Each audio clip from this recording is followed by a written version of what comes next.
Talcher BJD पक्षर जनसंपर्क पदयात्रा अभियान अनुष्ठित हो जाए परिप्रेक्षी में नवीन पट्टनायक आह्वान क्रमे आज तालचेर ठारे यह पदयात्रा अनुष्ठित होती। तालचेर विधायक ब्रजकिशोर प्रधान नेतृत्व में समस्त बीजेडी कर्मी एकत्रित होई बसस्टाण्ड ठारे थिबा विजु पट्टनायक प्रतिमूर्ति में पुष्पमाल्य अर्पण कर पदयात्रा आरंभ करथिले।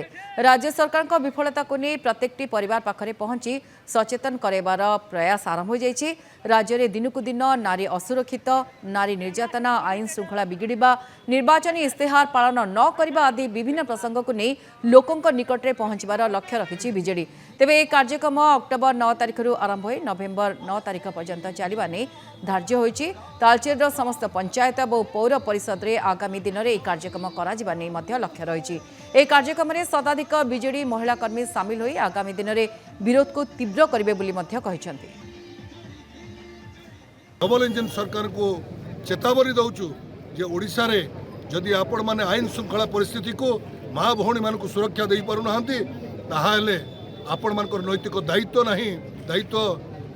नहीं जे ओडिशावासी को सुरक्षा देवा पाई एवं आपण माने जो बड़ी भाव रे लोक को निर्मम भाव रे आज राजरास्ता रे आज सबु जगह रे आपण मानकर अत्याचार बढ़ी चली ताकू केबे हेले ओडिशावासी क्षमा करिबे नहीं।